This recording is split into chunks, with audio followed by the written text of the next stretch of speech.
இந்த வீடியோவில் இன்னொரு வீடியோ வருது பாருங்கள். அந்த வீடியோவில் அவர் அந்த ட்ரெயினர் அவர் அதாவது டாக் ட்ரெயினர் அவர் வந்து என்ன சொல்கிறாருன்னா, ஒரு அந்த நாய் பேர் கூட எனக்கு தெரியல, அது என்ன ப்ரீடு வகைன்னு கூட எனக்கு தெரியல. ஆக்சுவலாக அது வெளிநாட்டு நாய். அதை வந்து ட்ரெயின் பண்ணுறதுக்காக சொல்லிகிட்ருக்காரு. நான் வந்து ஒரு 200 மீட்டர்ஸ் வந்து நான் போகிறேன். அது வந்து என்ன மோப்பம் பிடிச்சிட்டு, அதாவது ஸ்மெல் பண்ணிவிட்டு என் கூடவே வரும் பாருங்கள் அப்படின்னு சொல்லிட்டு சொல்கிறாரு. அது ஆக்சுவலாகவே நாங்கள்லாம் சின்ன வயசுலேருந்தே நாய் கூடவே வளர்ந்து வாழ்ந்தவங்க. அதுக்கெல்லாம் ட்ரைனிங்கெல்லாம் நாங்கள் கொடுத்ததில்ல. ஆனால் டாகோட பேசிக் குவாலிட்டிஸு அண்டு ஆட்டிடியூட்ஸே பார்த்திங்கன்னா அது வந்து ஸ்மெல் பண்ணுறது தான் டாகோட பெரிய ஒரு ஸ்கில்லு டாகுக்கு. அதை வந்து இவர் என்ன ட்ரைனிங் கொடுத்துட்ருக்காருன்னு எனக்கு தெரியல. அது வந்து எனக்கு பிடிக்கல ஆக்சுவலாக. ஏன் அப்படின்னு கேட்டிங்கன்னா, 29/1/2026 நாளன்று உச்சநீதிமன்றத்தில் ஒரு ஹியரிங் வருது. அந்த ஹியரிங்கில் என்ன சொல்லியிருக்காங்கன்னா, NHAI அதாவது national highways authority of India அந்த இடங்கள்லாம் நாய்களை அப்புறப்படுத்துங்க, அந்த சிஸ்டத்தை ஒரு கண்ட்ரோலுக்கு கொண்டு வாங்க அப்படின்னு சொல்லிட்டு சொல்கிறாங்க. ஏன்னா ஆக்சிடெண்ட் நடக்குது, நாய்களுக்கே ஆக்சிடெண்ட் நடந்து அது இறந்து போகுது. இந்த இதெல்லாம் அதாவது அந்த இறந்து போன உடல்களையோ அல்லது ஆக்சிடெண்ட் நடக்கிறதையோ பார்த்தா ஒரு மாதிரியாக இருக்குது. அது ஏன் கண்ட்ரோல் கொண்டு வரல அப்படின்னு சொல்லிட்டு அந்த துறைக்கு, அதாவது national highways authority of India அந்த துறைக்கு விட்டுருக்காங்க. இந்த சிஸ்டம்மை கண்ட்ரோலுக்கு கொண்டு வாங்க அப்படின்னு சொல்லிட்டு. அதே மாதிரி தான் இந்த ரேபிஸ் அப்படின்னு சொல்லிட்டு ஒரு நோய் பரவுது இல்லையா, நாய்கள் கடித்து. அந்த ரேபிஸுங்கிற நோயை ஏன் தடுக்கலை? இந்த இதை வந்து மெடிக்கல் போர்டுக்கு, மெடிக்கல் அதை சார்ந்த துறைகளுக்கு ஒரு இன்ஸ்ட்ரக்ஷன்ஸ் எல்லாம் கொடுத்துருக்காங்க. அந்த டிபேட் மூலயமா அதாவது வக்கீல்கள், வழக்கறிஞர்கள் வந்து நிறைய வாதங்கள் எல்லாம் முன் வச்சாங்க. நாய்களை அழிக்கக்கூடாது, அதே சமயத்தில் ஹியூமன்ஸையும் பாதுகாக்கணுங்கிற மாதிரி தான் அது போச்சு. அதனால தான் நேஷ்னல் ஹைவேஸ் அத்தாரிட்டி ஆஃப் இந்தியாவுக்கு வந்து சில கைட்லைன்ஸ் கொடுத்துருக்கு உச்சநீதிமன்றம். அதே மாதிரி மெடிக்கல் போர்ட் ஆஃப் இந்தியா அவங்களுக்கும் கொடுத்துருக்காங்க. அவங்க 2030க்குள்ளே ரேபிஸை வந்து நாங்கள் கண்ட்ரோல் கொண்டு வந்துடுறோம் அப்படின்னு சொல்லியிருக்காங்க. ஓகேவா? இது போயிட்டுருக்கும் போது அதாவது நாய்களை வந்து கொஞ்சம் ட்ரெயின் பண்ணணும் அப்படின்ற மாதிரி ஒரு வாதங்கள் வந்தது. அது ட்ரெயின் பண்ணுறதுன்னு என்னென்னா, இப்போ தெலுங்கானாவில் அந்த பஞ்சாயத்து தலைவர் அண்டு செயலாளர் அப்புறம் சில மக்கள் எல்லாம் சேர்ந்துட்டு கொண்டுட்டாங்க இல்லையா, நாங்கள் வாக்குறுதி தரோம், உறுதிமொழி தரோம், அந்த நாய்களெல்லாம் கொன்னுடுறோம் அப்படின்னு சொல்லிட்டு. அந்த மாதிரியெல்லாம் பண்ணக்கூடாது. நாய்களை வந்து நம்ம மனித இனத்திற்கு சுமூகமாக இருக்கிற மாதிரி, அதாவது மனித இனத்தோட அன்பாக இருக்கிற மாதிரி அவங்களோட இயைந்த வாழ்வை வாழ்கிறதுக்கான சூழ்நிலைகளை நாய்களுக்கும் தரணும், மனிதர்கள் ஏற்படுத்தணும் அப்படின்னு சொல்லியிருக்காங்க. அதுக்காக தான் இந்த மாதிரி ஒரு ட்ரைனிங் எடுத்தாங்க அப்படின்றத என்னால் ஏற்றுக்கவே முடியாது. ட்ரைனிங்குங்கிறத கொடுக்கவே தேவையில்லை. இதெல்லாம் என்னத்துக்குன்னா, என்னை பொறுத்த வரைக்கும் என்னோடய ஒப்பீனியன், நார்மலாக தெருவில் இருக்கிற நாய்களை நார்மலாகவே விடுங்க. அதோட ஸ்கில், அதாவது நாய்களுக்கு உரித்தான ஸ்கில் என்னென்னா ஸ்மெல் பண்ணுறது தான். அது மோப்ப சக்தி வந்து அபரிதமானது. அது வந்து தெய்வ செயல். இதை வந்து ட்ரைனிங் கொடுத்து தான் அந்த மோப்ப சக்தியை எடுக்கணுமா? அது மாதிரியெல்லாம் ஒன்றும் கிடையாது. இது வந்து உழைப்பு இல்லாமல், நான் ஏற்கனவே அடிக்கடி சொல்கிற மாதிரி, உழைப்பு இல்லாமல் சம்பாதிக்கிற அதிகமான பணத்தை எப்படி செலவு செய்கிறது அப்படிங்கிறது தெரியாமல் வெளிநாட்டு டாகுகளை வாங்குறது. அந்த வீடியோவில் இருக்கிற டாக் நேம் கூட எனக்கு தெரியாது. எனக்கு தெரிஞ்சதெல்லாம் நாட்டு நாய்கள் தான். அந்த வெளிநாட்டு நாய்கள்னாவே நான் கொஞ்சம் அப்போஸ் தான் பண்ணுவேன். ஆனால் அதுவும் ஒரு உயிர் தான், அதுவும் ஒரு நாயினம் தான். வாலாட்டம் நன்றியோடு இருக்கும். அது வெளிநாட்டு டாக்கு. அதை வந்து இந்த சீதோஷ்ண நிலைக்கு நம்ம கொண்டு வர முடியாது. அதுக்கு மிகச்சிறந்த எக்ஸாம்பிள், இப்போல்லாம் நம்ம கோட் போட்டுக்கிறோம் இல்லையா, நாய்கள் கூட கோட்டு போட்டுக்கிட்டு இருக்காங்க. அதெல்லாம் தேவையில்லாதுங்க. நிறைய பணிகள் இருக்குது, இல்லைன்னு சொல்லலை. இந்த சும்மா சாதாரணமாக கோணிப்பை இருக்குது இல்லையா, சாக்கு மூட்டை கோணிப்பை, அது போட்டாவே போதும், அது சுருண்டு படுத்துக்கும். இப்போது இந்த சோஃபா செட்டுக்கு நான் ஒரு ஒயிட் கலரில் ஒரு கவர் வாங்கினேன். அந்த துணி வந்து பார்த்திங்கன்னா கொஞ்சம் ஹேர் பேக் மாதிரி இருக்கும்.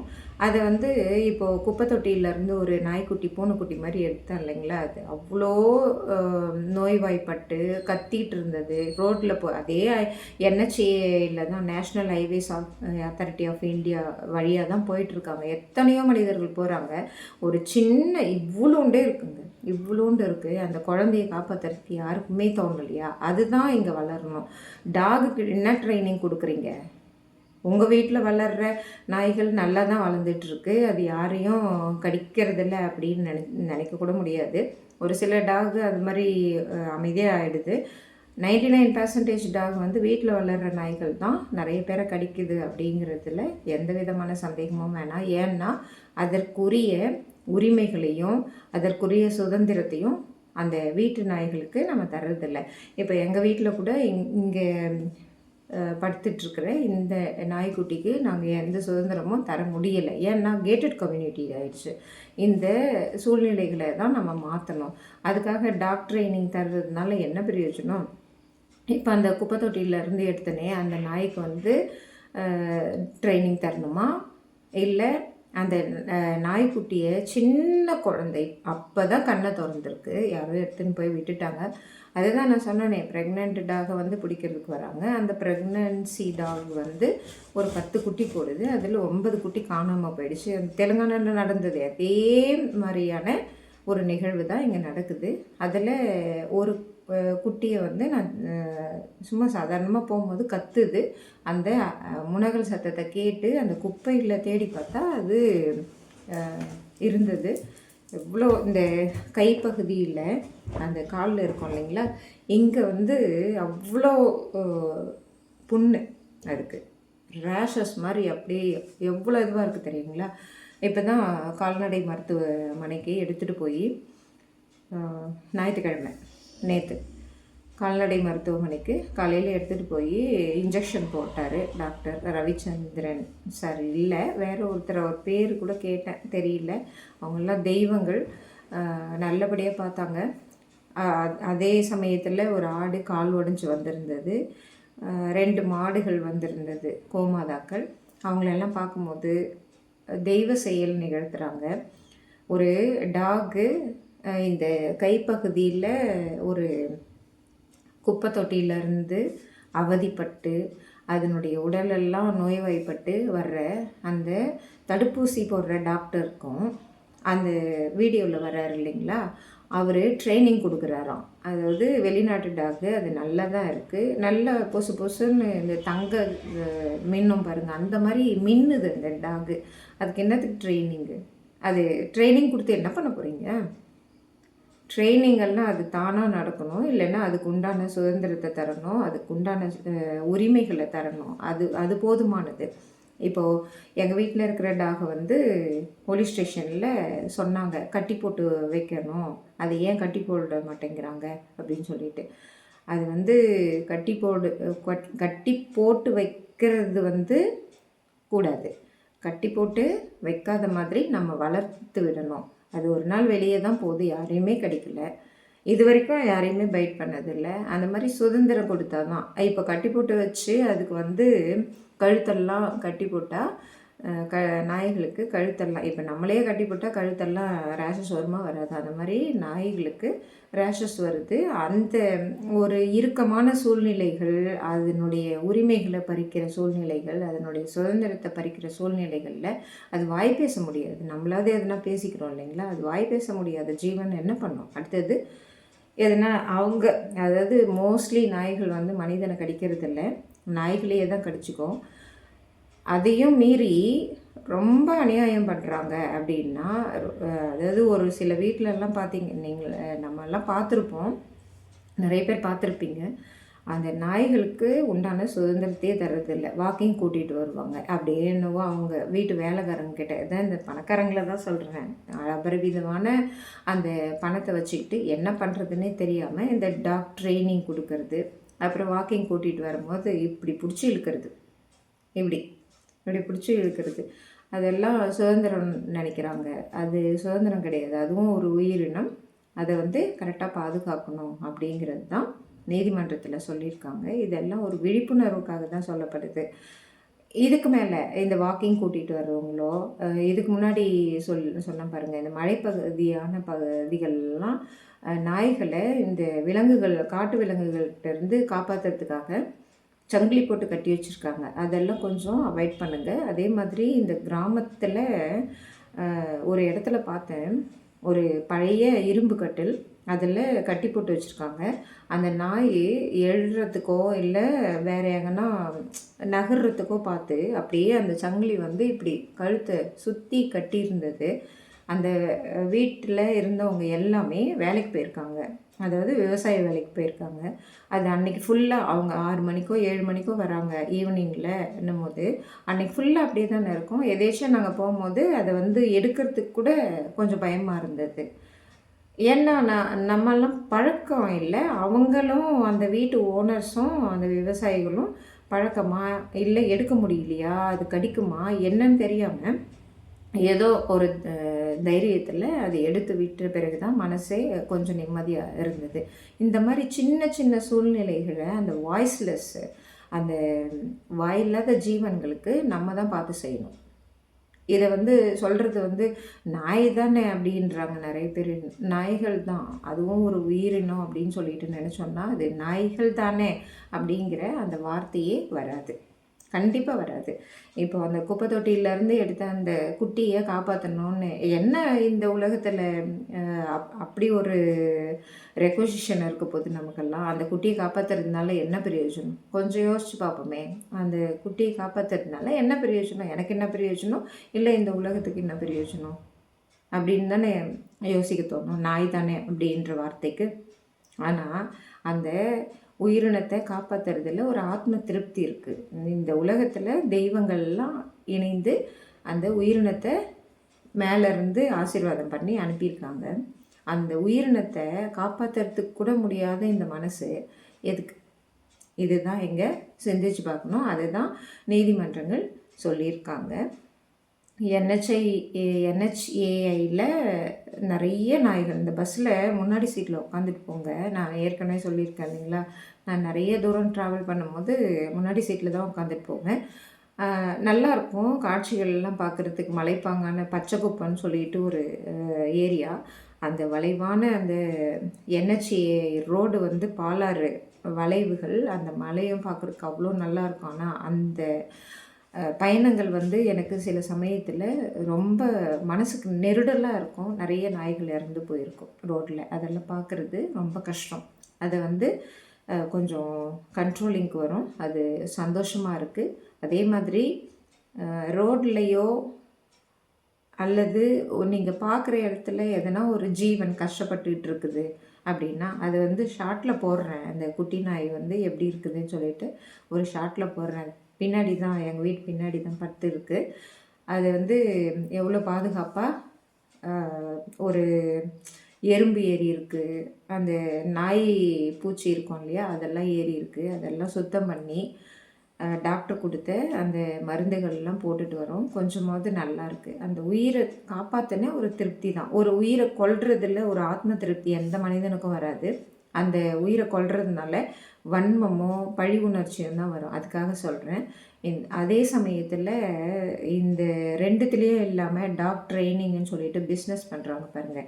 ட்ரைனிங் மட்டும் இல்லை, ப்ரீட் பண்ணுறது, அதை வியாபாரம் பண்ணுறது, டாக் மீட் பண்ணுறது. நைட்லலாம் நிறைய பேர் வருவாங்க. எதனா ஒரு நாய்கள் குலைச்சதுன்னா உடனே எழுந்து போய் பாருங்கள், யார் வராங்க, அதை கொல்றாங்களா அப்படின்னு சொல்லிட்டு.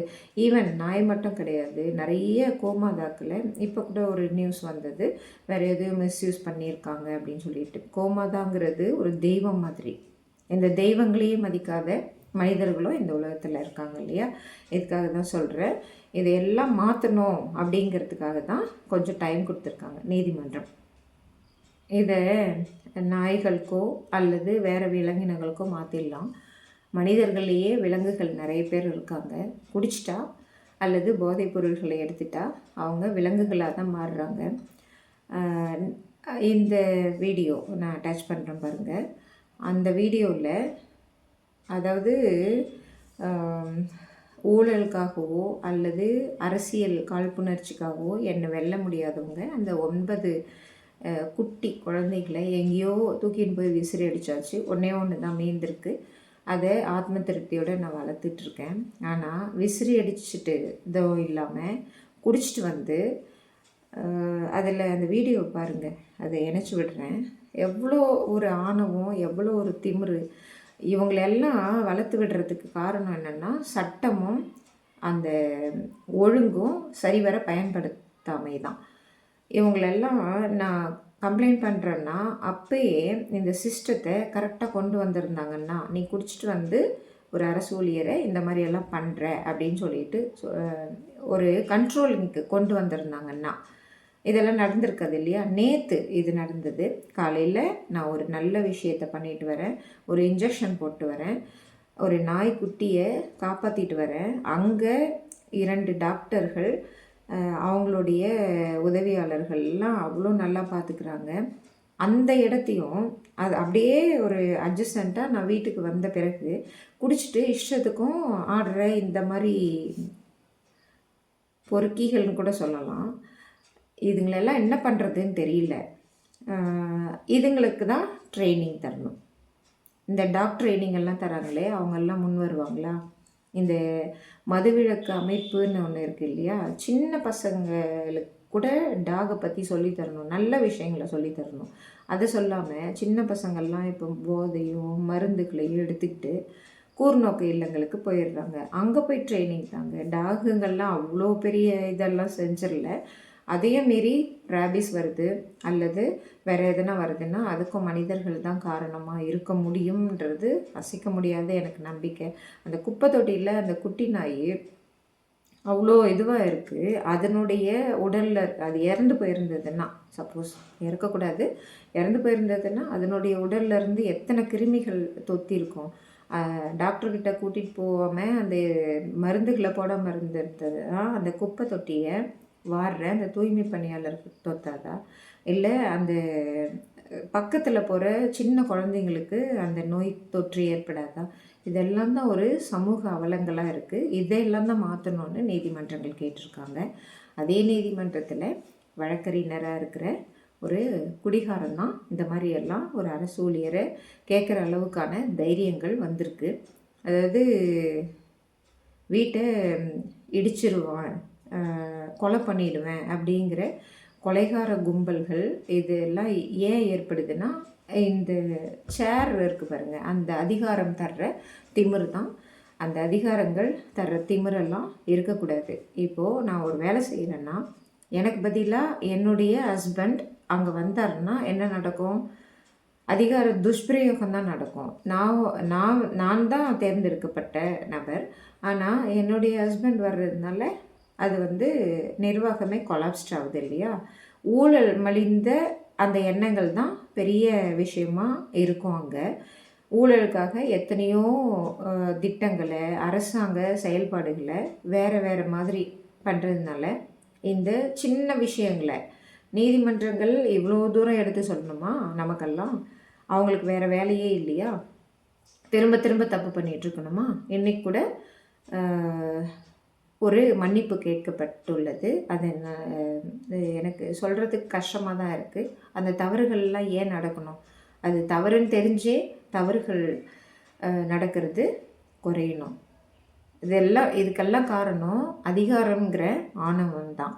அதாவது அரசியல்வாதிகளுக்கு சப்போர்ட் பண்ணி அல்லது அவங்க சொல்கிறதெல்லாம் கேட்டு நடந்துக்கிட்டால் நம்ம வாழ்க்கை நல்லாயிருக்கும். நம்ம அதிகாரங்களை நம்ம அந்த இடத்துலையே தக்க வச்சுக்கலாம். யார் எப்படி போனான்னா, ஈவன் நாய்கள் எப்படி போனான்னா, அது அரசியல்வாதி சொல்கிறான்னா ஒரு 10 குட்டி நாய்களை கொல்லு அப்படின்றது தெலுங்கானாவில் நம்ம பார்க்குறோம்.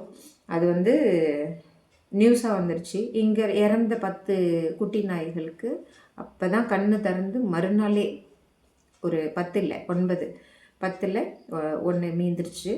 அந்த குட்டி நாய்களை கொல்ற அந்த பழிவாங்கும் எண்ணங்கள் அதிகார திமிருனால தான் வருது. அந்த அதிகார திமிரை கொஞ்சம் குறைச்சாதான் இந்த சமூகம் நல்லபடியாக இருக்கும். இந்த செயல்பாடுகளும் இந்த சிஸ்டமும் நல்லாயிருக்கும். இல்லைன்னா இதெல்லாம் மாற்றவே முடியாது. அந்த வீடியோ பாருங்கள், என்னென்ன பேச்சு வருதுன்னு சொல்லிட்டு. என்ன அதெல்லாம் திமிரு. யார் சொல்லி கொடுக்குறது இந்த திமிரெல்லாம்? குடிச்சிட்டு வந்துட்டா இல்லைன்னா எதனா போதை மருந்து போட்டுக்கிட்டா இஷ்டத்துக்கும் பேசிட்டு அதுக்கப்புறம் நல்லவன் மாதிரி நடிக்கிறதா? அது மாதிரி தானே விலங்குகளும் இருக்கும். அதுங்களை வந்து ஒரு அப்போ தான் கண்ணு திறந்து ஒரு 9 விலங்குகளை நான் அன்றைக்கி ஒரு மதிய வாக்கில் வெயில் அடிக்குதே அது என்ன பண்ணுதுன்னு சொல்லிட்டு பார்க்குறேன். அன்றைக்கி மறுநாளே இது நடக்குது. எல்லாம் அதிகார துஷ்பிரயோகங்கள். இந்த சிஸ்டமே கொலாப்ஸ் ஆகிறது இந்த மாதிரி ஒழுக்கமற்ற சமுதாயத்தை சீரழிக்கிற நபர்களால் தான் இதெல்லாம் நடைபெறுது. அந்த வீடியோவில் பாருங்கள், ஒரு வார்த்தை சொல்கிறாரு, நீ லஞ்சம் வாங்குற, எனக்கு பயப்படணும் அப்படின்னு சொல்லிட்டு. எவ்வளோ பெரிய ஆணவமான பேச்சு தெரியுமா? நான் லஞ்சம் வாங்குறத வந்து கோர்ட்டில் வழக்கு போட்டு நிரூபிக்கிட்டோம், இங்கே வந்து என்னத்துக்கு கத்திக்கிட்டு இருக்கணும்? ஓகேவா? அதாவது இவர் வந்து ஒரு போஸ்ட்டில் இருக்கார். இதெல்லாம் தெய்வங்கள் வாழ்கிற இடம், நீதிமன்றங்கள். அந்த இடத்துல உட்காந்துக்கிட்டு இந்த மாதிரி எல்லாம் பண்ணிகிட்டு இருக்கிறது எவ்வளோ பெரிய தப்புங்கிறத நிரூபிக்கிறதுக்கு தான் இத்தனையும் சொல்லிகிட்டு இருக்கிறது. அடுத்தது வருவோம். தெலுங்கானாவில் அத்தனை நாய்களை கொன்னதுக்கு எஃப்ஐஆர் போட்டாச்சு, நியூஸில் வந்ததுனால. இங்கே எண்ணிக்கை பெருசு இல்லை, உயிர்கள் தான் பெருசு இந்த உலகத்தில். மனிதர்களாக இருந்தான்னா எந்த உயிரினமாக இருந்தான்னா எஃப்ஐஆர் போடணும். உடனே அவங்கள வந்து அவங்க செய்கிற குற்றங்களை தடுக்கணும் அப்படிங்கிறது இங்கே நடக்கிறதில்ல. கட்ட பஞ்சாயத்து தான் நடந்துக்கிட்டு இருக்குது. நானும் கிட்டத்தட்ட ஒரு 2 வருஷமாக சொல்லிக்கிட்டு இருக்கேன். அதாவது எல்லா இடத்துலையும், இங்கே வீட்டுக்கிட்ட மட்டும் கிடையாது, எல்லா இடத்துலையும் கட்ட பஞ்சாயத்து தான் நடந்துகிட்ருக்கு. 2020 நான் சொன்னேன் இல்லைங்களா? அதாவது ஒரு ஆக்டு, SC/ST ஆக்டு, அது வந்து ஒரு ஜாதிய ரீதியாக மனிதர்களை தரம் தாழ்த்தி பேசக்கூடாதுங்கிறதுக்காக தான் போட்டது. ஆனால் அந்த ஜாதியை வச்சு தங்களை தாங்களே தரம் தாழ்த்திக்கிறதுக்காக பொய் புகார் அளிக்கிறது. நான் சொன்னேன், இந்த மாதிரி ஜாதி பெயர் சொல்லி சொன்னேன் அப்படின்னு சொல்லிட்டு, அப்புறம் நாங்கள்லாம் குழந்தை குட்டிகளோடு நல்லா வாழ்கிறோம் அப்படிங்கிறத சொன்னது. இங்கே வந்து என்ன நடக்குதுன்னா, வீட்டுக்கிட்ட இந்த ஆலியை பற்றி பேசுகிறது. இது வந்து உங்களுக்கு இருக்கக்கூடாது அப்படின்னு சொல்லிட்டு, இதை தான் கற்றுக் கொடுத்தாங்களா? இதை தான் சமுதாயத்தில் கற்றுக் கொடுத்துட்ருக்காங்களான்னு தெரியல. இதெல்லாம் எவ்வளோ பெரிய இழிவான சமுதாயத்தை உருவாக்கும் அப்படிங்கிறது தான் சொல்ல வரேன். இந்த தாலிங்கிறது தமிழ்நாட்டு பெண்களுக்கு, இந்த இந்திய பெண்களுக்கு ரொம்ப முக்கியமான ஒன்று. அதை பற்றி பேசுகிறதுக்கு, அதை அப்ரிஷியேட் பண்ணுறதுக்கு அதிகாரம் வேணுமா? இதை தான் யோசிக்கணும். இதை பற்றி பேசுகிறதுக்கு அவ்வளோ தைரியம் வருதுன்னா, அதாவது இது இருக்கக்கூடாது கழுத்தில் அப்படிங்கிறத பேசுகிறதுக்கு எவ்வளோ தைரியம் கொடுக்கணும், கட்ட பஞ்சாயத்து பண்ணிகிட்ருக்கணும் அப்படிங்கிறது தானே இங்கே நிலவிட்டுருக்கு. அந்த கட்ட பஞ்சாயத்துகளும் அந்த தைரியங்களும் அடக்க வேண்டியது சட்டங்களும் சட்ட ஒழுங்குகளும் தான்.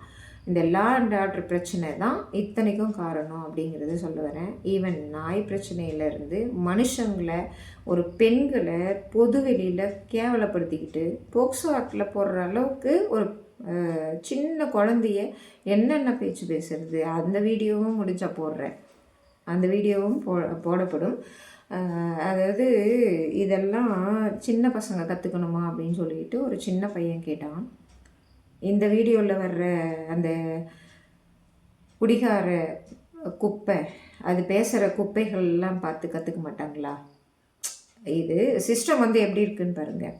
அதாவது கொஞ்சம் அமைதியாக இருக்காங்க, இது வந்து இந்த சண்டைகள் வந்து அதிகமாகக்கூடாது அப்படின்னு நினச்சி ஒதுங்குறவங்க மேலே தான் இந்த சிஸ்டமே தங்களுடைய தாக்குதலை ஆரம்பிக்குது. அவங்க அதாவது அந்த குற்றங்களை புரிகிறவங்க என்ன பண்ணுறாங்க, அவங்களுடைய குற்றம் என்ன, இவங்க மேலே என்ன தப்பு, இவங்க மேலே தப்பே இல்லையா அப்படிங்கிறத பற்றியெல்லாம் யோசனையே கிடையாது. நீ வந்து இவ்வளோ ஸ்டேட்டஸில் இருக்க, நான் வந்து இவ்வளோ ஸ்டேட்டஸில் இருக்கேன் அப்படின்னு சொல்லிட்டு மனிதர்களையே இவ்வளோ தூரம் பண்ணுறவங்க விலங்குகளை ஏன் பண்ண மாட்டாங்க? அந்த மாதிரி தான் யானைகளை, மின்கம்பி, மின்வேலிகளை வச்சு கொள்வது, சிறுத்தை, சிங்கங்கள் இருக்கிற இடத்தெல்லாம் ஆக்கிரமிச்சுக்கிறது, ஏதோ இந்த கல்குவாரின்னு சொல்லிட்டு ஒரு விஷயம் போயிட்டுருக்குது, குவாரிகள்னு ஒரு விஷயம் போயிட்டுருக்கு.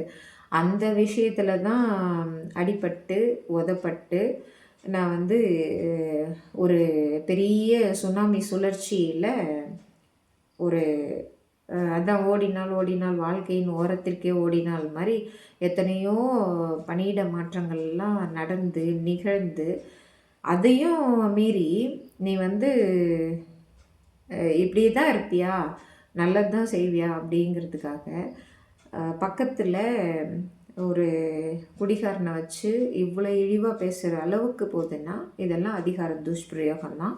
சட்டங்களை தங்கள் கைகளுக்குள்ளே வளைச்சிக்கணும்னு பார்க்குற அந்த குற்றமான எண்ணங்கள் மாறினால் ஒழிய இந்த சிஸ்டம் மாறாது. அதற்காக நீதிமன்றங்கள் எத்தனையோ எக்ஸாம்பிள்ஸ் சொல்லியிருக்காங்க. இன்றைக்கு நேற்று சொல்லியிருக்காங்க. இன்றைக்கி ஒரு ஒரு என்ன சொல்கிறதுன்னு தெரியல, அது எப்படி சொல்கிறது அப்படிங்கிறத விட கரெக்டாக சொல்லணுங்கிற பயம் இருக்குது. மன்னிப்பு கேட்டிருக்காங்க. அந்த மன்னிப்பெல்லாம் கேட்க வேண்டிய அவசியமே இல்லை. மன்னிப்பு கேட்குறதுன்றது ஒரு தொனி இருக்குது. நம்ம தெரிஞ்சே தப்பு செஞ்சுட்டு மன்னிப்பு கேட்குறது மிகப்பெரிய தவறு. அந்த பொறுத்தருள்க அப்படின்னு சொல்லுவாங்க. மன்னிப்புங்கிறது தமிழ் வார்த்தை கிடையாது, பொறுத்தருள்க அப்படின்னு சொல்லுவாங்க. பொறுத்து அருள வேண்டும், அதுதான் மன்னிப்பு. சும்மாவே எதனா தப்பு பண்ணிவிட்டு நாங்கள் வந்து மன்னிப்பு கேட்குறோம் மன்னிச்சுக்கோங்க அப்படிங்கிறதெல்லாம் தப்பு. அது தவறுங்கிறது வேறு, தப்புங்கிறது வேறு. ஒரு பாட்டில் கூட வரும். இதுதான் இந்த சிஸ்டமை தான் மாற்றணும். அந்த உயிரினங்களை கொல்றதோ அல்லது வேறு உயிரினங்களுக்கு வேறு எதனா ஒரு பாதிப்பை ஏற்படுத்துகிறதோ பண்ணக்கூடாது அப்படின்னு நினைக்கிற மனிதர்கள் இருக்காங்க. ஆனால் குற்றங்களையே செய்கிற மனிதர்கள் அவங்கள எப்படி கொண்டு வர்றதுன்னா சட்டம் ஒழுங்கு சீராக இருக்கணும், லா அண்ட் ஆர்டரை ஒழுங்காக கொண்டு போகணும். இந்த கட்ட பஞ்சாயத்துகளோ அல்லது மன்னிப்புகளோ கேட்கப்படவே கூடாது. 12 வயது சிறுமி 2.5 வருஷமாக என்ன பண்ணிகிட்ருக்கீங்க, அவங்கள வந்து போக்சோ ஆக்டில் போடாமல் ஏன் கட்ட பஞ்சாயத்து பண்ணிகிட்ருக்கீங்கன்னு நீதிமன்றங்கள் கேட்டிருக்கு. அதே மாதிரி தான் எங்கேயும் நடக்குது. ஒரு கிட்டத்தட்ட 4 வருஷமாக வேறு வேறு ரூபங்களில் எஸ்சி எஸ்டி ஆக்டை தவறாக பயன்படுத்துறது, குழந்தையின்மையை தவறாக பயன்படுத்துறது, ஐவிஎஃப்னு சொல்லிட்டு அது ஒரு மெடிக்கல் பூம். அது நினச்சாவே பயமாக இருக்குது. அந்த சிஸ்டமெல்லாம் அந்த நாய் பிரச்சனைகள்லாம் விடுங்க, அந்த குழந்த டெஸ்ட் டியூப் பேபிங்கிறது அது ஒரு பெரிய சமுதாய சீரழிவு. என்ன சொல்கிறதுனே தெரியல, அது ஒரு நாள் சொல்கிறேன். அதே சமயத்தில் அதே டாக்டர்ஸ் தான், பிவிஎஸ்சி டாக்டர்ஸ், அந்த குழந்தைய ஒரே சின்ன ஊசி அழகாக, அது வலிக்க கூட இல்லை, அது இவ்வளோன்னு இருக்குது, வலிக்க கூட இல்லை, அவ்வளோ அழகாக போட்டு விட்டார் அந்த மனுஷன்.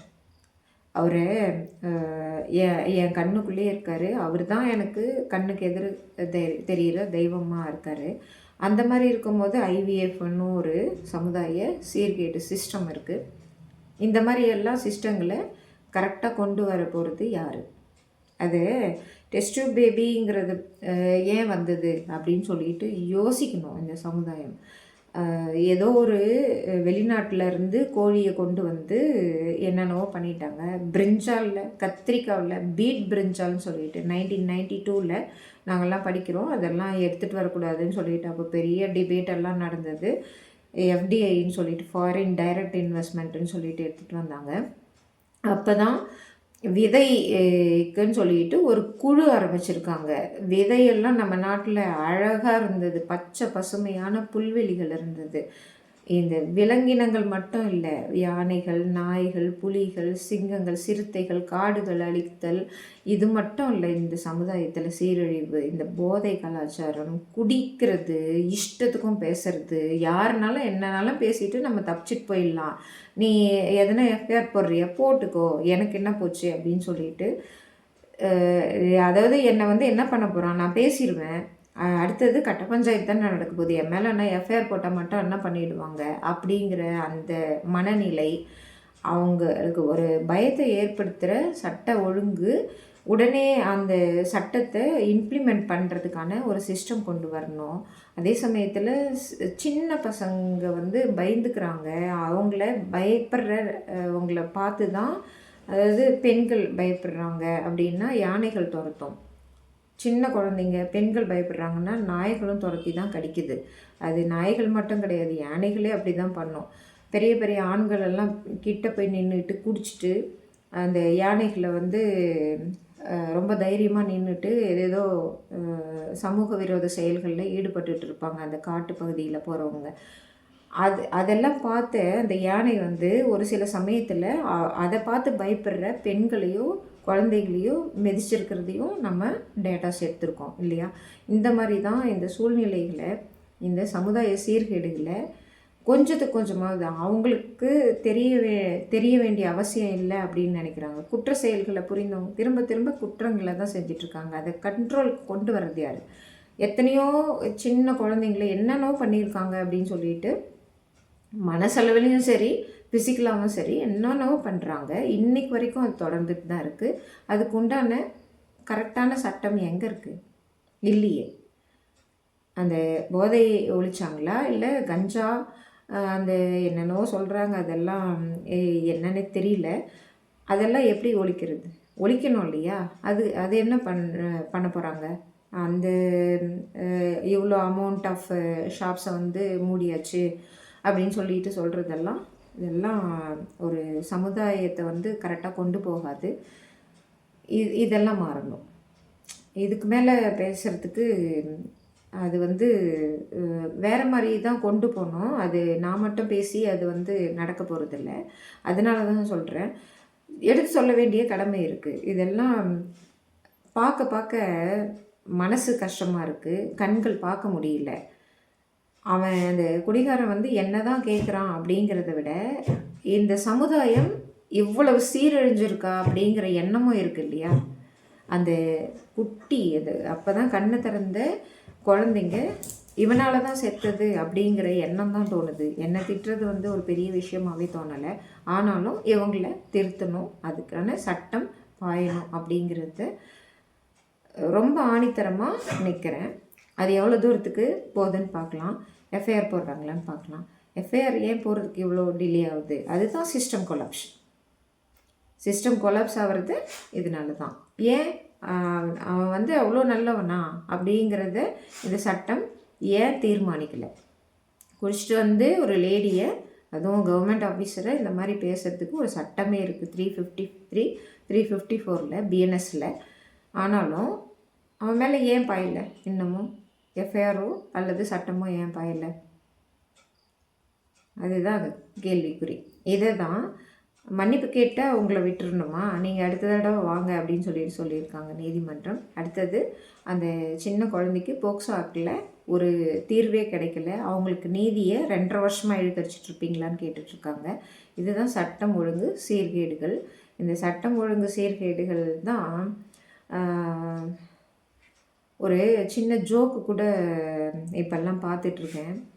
தம்பி கீழே இறங்குப்பா அப்படிங்கிற ஜோக்கு தான் எனக்கு நேற்று தோணுச்சு. நல்லா ஃபுல்லாக குடிச்சிட்டு ஒரு டிவிஎஸ்ஸை என்னவோ தெரியல, அது லேடிஸ் ஓட்டுற வண்டியாக தெரியல, அதில் வந்து நின்றுட்டு இஷ்டத்துக்கும் கத்திகிட்டு இருக்கான்.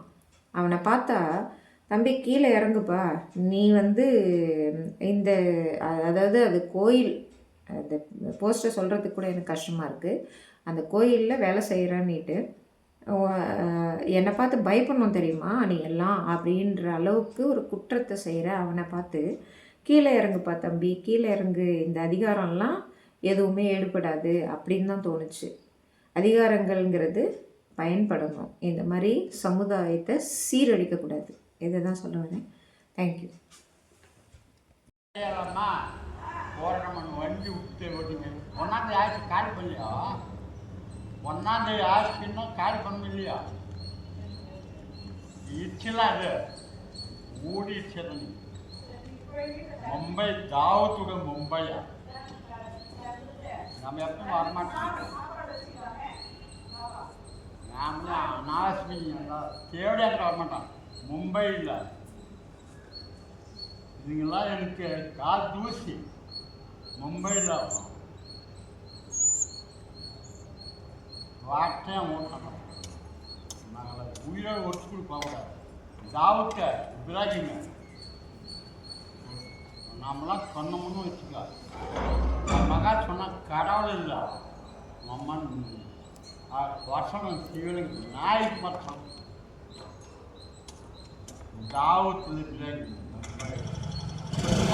கலெக்டர் ஃபோன் பண்ண ஜானகிராம் இவங்க ஆளுங்க எம்எல்ஏ எம்பியா மந்திரியா வைக்கணும் பறிக்கணும் லஞ்சம் வரும்போது கூப்பிடுறியா